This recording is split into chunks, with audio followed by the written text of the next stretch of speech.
Allez, c'est le moment, il faut éteindre la clim. Hello tout le monde, j'espère que vous allez bien et aujourd'hui on se retrouve pour parler de mes applications préférées en voyage. Je sais que c'est une vidéo que je vous dis que j'allais faire depuis un moment. J'ai enfin réuni toutes les applications que j'utilise tout le temps quand je voyage et que j'ai beaucoup utilisé ces 8 derniers mois où j'étais en Thaïlande. Donc je vais vous présenter tout ça aujourd'hui, j'ai vraiment trop hâte de vous donner tous mes petits bons plans que j'ai trouvés au fur et à mesure de mes voyages. Et j'espère surtout que ça vous sera aussi utile que ça a pu l'être à moi puisque vraiment je les utilisais constamment. Une fois de plus, la lumière va bouger, le son peut être un peu dérangé parfois. C'est normal, je suis toujours à Saint-Barth et j'ai toujours pas d'équipement plus adapté pour filmer. D'ailleurs vous tenez sur des valises empilées encore une fois. J'ai pas forcément cherché à trouver des applications qui pourraient m'aider avant de partir. C'est plutôt une fois sur place, quand j'avais besoin de quelque chose, je suis tombée dessus au fur et à mesure. Ce sont des applications qui m'ont vraiment changé la vie, donc je suis sûre que ça pourra vous être utile à vous aussi. Donc c'est parti, on commence tout de suite et la première c'est... bien évidemment, comment est-ce que je pourrais ne pas citer Skyscanner. Pour ceux qui ne connaissent pas, Skyscanner c'est une application de comparaison de vols. C'est pas comme les comparateurs qui prennent une commission et qui vous rajoutent donc un pourcentage au prix des vols déjà existants. C'est vraiment un comparateur qui ne prend pas de commission et qui propose juste les vols les plus avantageux ou les plus courts selon ce que vous recherchez. Et ça vous propose une diversité de vols, c'est assez impressionnant, vous avez vraiment beaucoup de compagnies dessus. Vous pouvez choisir des filtres comme le nombre d'escales, le nombre maximum d'heures de vol ou alors le budget, etc. Et c'est hyper intéressant, enfin moi j'utilise à chaque fois que je dois prendre un vol maintenant, je vais là-dessus. On sait qu'on a vraiment le vol le plus avantageux niveau tarif et c'est quand même ça qu'on recherche principalement. Si vous avez des dates flexibles, ça vous propose également le moment le moins cher de votre période, par exemple sur un mois. Pour moi c'est vraiment une appli indispensable à tous les voyages puisque dans tous les cas je partais très souvent en avion. C'est vraiment mon numéro 1 de tous. Une fois sur place, il faut bien évidemment trouver un logement, ou même avant, c'est peut-être mieux. Nous, on a parfois attendu d'être sur place, on a juste cherché dans les rues pour voir ce qui nous plaisait le plus, mais parfois on prenait quand même le logement en amont. Et pour ça, bien évidemment, on peut passer par des applications plus connues, type Booking.com qui vous propose des comparaisons d'hôtels, hostels et autres qui sont assez sympas. Ou alors tout ce qui est Airbnb pour les régions qui en disposent. À savoir que maintenant que je travaille en hôtellerie, je me rends bien compte que passer par Booking c'est pas forcément ce qu'il y a de plus avantageux au niveau coût. Donc n'hésitez pas à appeler les hôtels directement une fois que vous les avez repérés sur Booking pour voir les tarifs qu'ils vous proposent et parfois même très souvent c'est moins cher que ce qu'on peut trouver sur Booking. Petite astuce au passage. Mais sinon si vous avez un plus petit budget ou que vous souhaitez pas passer par Booking ou Airbnb, ce genre d'application, vous pouvez très bien regarder sur Hostelworld. Hostelworld ça m'a été très utile plusieurs fois. C'est une application qui propose des guest house ou ce genre d'hostel pas très cher du tout. C'est beaucoup moins cher que des hôtels évidemment et surtout en Asie il y a beaucoup de choix pour des budgets beaucoup plus restreints. Donc pour les étudiants comme moi ça peut être bien pratique et surtout on trouve des trucs très sympas malgré le prix. Deux applications qui m'ont été indispensables, genre sans lesquelles je n'aurais pas pu voyager. La première c'est Maps.me. Donc Maps.me c'est la vie. Ça vous permet de télécharger des cartes d'un pays ou d'une région d'un pays en avance quand vous avez internet et ensuite d'y avoir accès sans internet. Ça vous donne des itinéraires, ça vous calcule les temps de trajet, ça vous donne les différents chemins, ça vous indique des points de vue. Il y a plein de choses de renseigner sur ces cartes. Quand j'étais au Laos avec Camille, on aurait pu se perdre 35 000 fois si on n'avait pas eu Maps.me. Et le nombre de fois où on s'est perdu et on s'est retrouvé grâce à Maps.me, on savait à peu près où est-ce qu'on était. C'est vraiment génial en fait, il y a rien à dire dessus. C'est l'application qui était nécessaire pour tous les backpackers et tous ceux qui voyagent dans des endroits où il n'y a pas forcément internet. Elle est trop bien faite et moi j'adore l'utiliser, je l'ai utilisée tout le temps, littéralement à chacun de mes voyages je l'utilisais. Dans le même esprit mais moins indispensable, je dirais plus dans le confort. Mapster est une application qui est très connue et c'est vrai que c'est vraiment bien. Ça permet de renseigner ses endroits favoris en fait, que ce soit un resto, un hôtel, un bar, un point de vue, ce genre de choses. Vous renseignez tous vos endroits favoris et vous pouvez les partager avec d'autres personnes. Ce qui implique que vous pouvez vous également voir les endroits favoris d'autres utilisateurs de Mapster.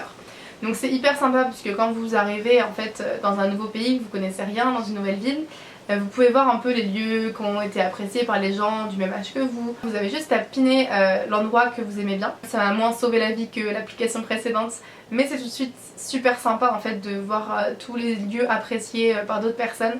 Et c'était vraiment cool, je l'ai beaucoup utilisé à Bangkok par exemple quand je suis arrivée, ou dans d'autres villes comme à Singapour aussi. Également une application que j'étais hyper surprise de découvrir parce que je pensais pas du tout que ça existait. C'est l'application des guides Lonely Planet. C'est vraiment une de mes marques de guides de voyage préférées. Je l'achète en format papier classique quoi. J'adore avoir des guides de voyage, je trouve ça hyper intéressant de lire l'histoire qu'il y a derrière les choses, derrière un pays, de découvrir plein de bons plans, d'avoir des cartes, etc. J'adore les guides de voyage, vraiment, j'aime trop. Ma soeur m'avait offert celui sur la Thaïlande avant que je parte, et il était vraiment bien fait, c'était pas un Omniplanète pour le coup. Sur l'application, vous pouvez avoir les guides des villes gratuitement. Donc c'est classé ville par ville ou alors par région, même vous avez le guide Asie du Sud-Est, le guide Caraïbes, le guide Amérique latine. Enfin c'est trop bien fait, vous téléchargez votre guide et ensuite vous avez accès à tout. L'application est hyper intuitive, c'est classé par catégorie, pareil manger, dormir, etc. Comme sur les guides de l'Omniplanète en fait, en vrai. Et quand j'ai découvert ça, je me suis dit mais waouh, c'est trop bien en fait. Hyper pratique si vous souhaitez aussi économiser un peu d'argent et surtout avoir votre guide tout le temps sur vous sans prendre 1,5 kg dans la valise quoi. Bien évidemment ça reste sur smartphone et je sais qu'en voyage, en tout cas moi j'essaye de me déconnecter un petit peu de tout ce qui est réseau, portable, etc. J'essaie de profiter à fond, mais on va pas se mentir, c'est quand même super pratique d'avoir ce type d'appli avec nous. Ok, on va parler d'une autre application qui a vraiment été indispensable à ma vie quotidienne en Thaïlande. Est-ce que vous êtes prêts? Je vais parler bien sûr de Grab. Tous ceux qui sont allés en Thaïlande doivent connaître Grab, sinon je ne sais absolument pas comment vous avez fait. Mais Grab c'est une application de taxi, c'est un peu le Uber de Thaïlande mais en 10 fois moins cher en fait. Vous choisissez le style de votre taxi, que ce soit taxi, moto-taxi, taxi partagé, des plus grosses voitures ou autre. Ça vous le réserve au point où vous êtes, vous dites où vous voulez aller, ça vous calcule le prix à l'avance. Sachant que voilà, pour un trajet moyen à Bangkok, ça doit être quoi? Entre 50 centimes et 1 euro pour un taxi?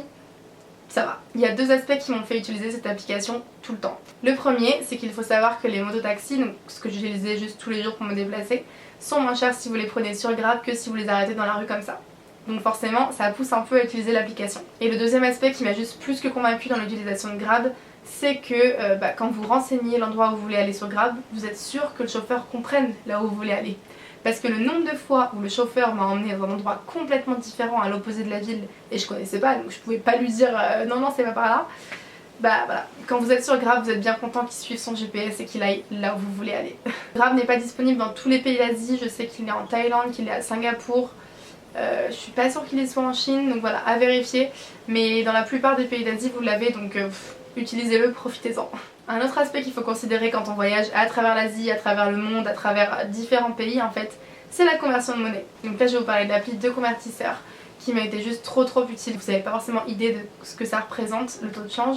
Donc avoir le convertisseur toujours sur soi, prêt à sortir et juste à regarder combien ça coûte, ça vous donne des équivalents et ça vous permet de vous rendre un peu compte de ce que vous dépensez. Donc moi celle que j'utilisais elle s'appelle Just Currency et ce que j'aimais bien dans cette application c'est qu'on pouvait choisir plusieurs types de monnaies enregistrées, qu'on avait juste à les swipe entre elles pour voir laquelle on utilisait et c'est super rapide, super pratique. Mais je vous recommande pas uniquement celle-là en particulier, juste voilà une application de convertisseur de monnaie, c'est hyper pratique. Pour rester toujours dans le domaine de l'argent, Trecount, c'est trop bien quand vous partez en voyage entre potes. En fait sur Trecount vous allez créer un compte avec le nom des personnes qui partent avec vous en voyage et ce qu'elles ont payé. Donc vous pouvez l'utiliser en voyage mais vous pouvez aussi l'utiliser pour une soirée, un barbecue entre potes ou quoi. Vous rentrez ce que chacun a payé et ça va calculer automatiquement ce que un tel doit rembourser à une autre personne. Et ce qui est super bien en fait c'est que ça limite au maximum le nombre de remboursements. Et ça on l'a utilisé vraiment à chaque fois qu'on partait à plusieurs parce qu'on est toujours à dire allez je te paye ça, je te paye ci, tu me rembourseras. Mais au moins là c'est noté, vous savez qui a dépensé quoi et ce que chacun doit aux autres précisément. Et enfin la dernière application dont je vais vous parler, c'est une application que j'ai découvert grâce à ma soeur, donc c'est l'application Feedr. Je sais pas si vous connaissez ce truc mais c'est juste trop bien. Personnellement, j'écris toujours des cartes postales quand je pars en vacances. Je suis peut-être vieille école mais j'adore ça et ça me fait trop plaisir d'en recevoir aussi d'autres personnes. Et je trouve ça trop bête en fait juste de prendre la même photo que tout le monde, la même carte postale que tout le monde et de l'envoyer à quelqu'un. C'est pas du tout personnel je trouve. J'adore prendre des photos et même je trouverais ça super sympa d'avoir une carte postale de nous avec notre tête à l'envoyer à quelqu'un. Et du coup maintenant c'est possible. Donc grâce à l'application Feedr, ce que vous allez faire c'est que vous allez prendre vos photos, les arranger sur une petite taille de carte postale sur l'application. Et ensuite vous mettez votre petit texte que vous voulez écrire dessus, etc. Et vous écrivez votre carte postale directement sur l'application. Puis vous la faites envoyer à la personne, vous rentrez son adresse, etc. Et elle est envoyée directement. Donc le prix du timbre, etc. sont inclus dans le prix que vous payez. Vous pouvez même acheter des lots de cartes postales, donc plus vous en achetez, moins ça vous revient cher. Et vous n'êtes pas du tout obligé de les utiliser toutes d'un coup, hein. Ça reste en réserve en fait. La seule chose que je trouve un peu dommage dans cette application, c'est que les cartes sont pas écrites à la main du coup. Mais bon, c'est voilà, c'est un peu la contrepartie. Vous pouvez les envoyer chez vous sans texte et ensuite les écrire, remettre un timbre et les renvoyer aux personnes. Après voilà, c'est un peu moins pratique mais c'est vrai que si on aime écrire ses cartes à la main, c'est une autre solution. En tout cas moi j'adore, on a envoyé plein de cartes de Thaïlande avec ma famille avec cette application et tout le monde a été super surpris, les gens ont adoré parce qu'on a mis une photo de nous quatre voilà, devant le point de vue de Copipi avec les petites écritures, il y a des très bons retours. Et moi je trouve ça trop cool en fait juste de mettre notre photo à nous et d'envoyer notre carte postale à nous, à nos amis, notre famille, nos proches, etc. Et enfin ensuite les dernières applications que j'ai utilisées ce sont celles pour Instagram en fait, pour retoucher mes photos, puisqu'à chaque fois que je pars en voyage j'adore prendre des photos, créer un joli feed sur Instagram, en voyage ou même chez moi d'ailleurs. Mais du coup j'ai quelques applications que j'utilise pour ça, mais n'hésitez pas à me dire si vous voulez une vidéo sur comment créer un joli feed Instagram, avoir des jolies photos, bien les retoucher. Je me ferai un plaisir de vous faire ça, surtout qu'en ce moment je m'éclate. D'ailleurs n'hésitez pas à me rejoindre sur mon Instagram, c'est LucineMGR, je vous le mets juste ici, et à me dire tout ce que vous pensez de mes photos et des applications que je viens de vous présenter. Et c'est tout pour cette vidéo, j'espère vraiment qu'elle vous sera utile. N'hésitez pas à me dire si vous téléchargez des applications et que vous les avez utilisées, que vous les avez adorées, adoptées, tout ce que vous voulez. J'aimerais également vraiment bien savoir les vôtres, quelles sont vos applications indispensables en voyage. Un vlog à Saint-Barth va très vite arriver, c'était une journée super cool que j'ai filmée, avec pas mal de rebondissements. Je vous laisse aller voir la vidéo, je sais pas si elle est déjà sortie ou si elle sortira très bientôt, mais dans tous les cas je vous mets le lien en barre d'infos. Et en attendant la prochaine vidéo, n'hésitez pas à me rejoindre encore une fois sur mon Instagram, j'adore échanger avec vous là-bas. Et moi je vous envoie plein de bisous et je vous dis à la prochaine. Bye bye. Je vais aller rallumer la clim surtout, et ensuite je file à la plage, voir le coucher de soleil. Bye.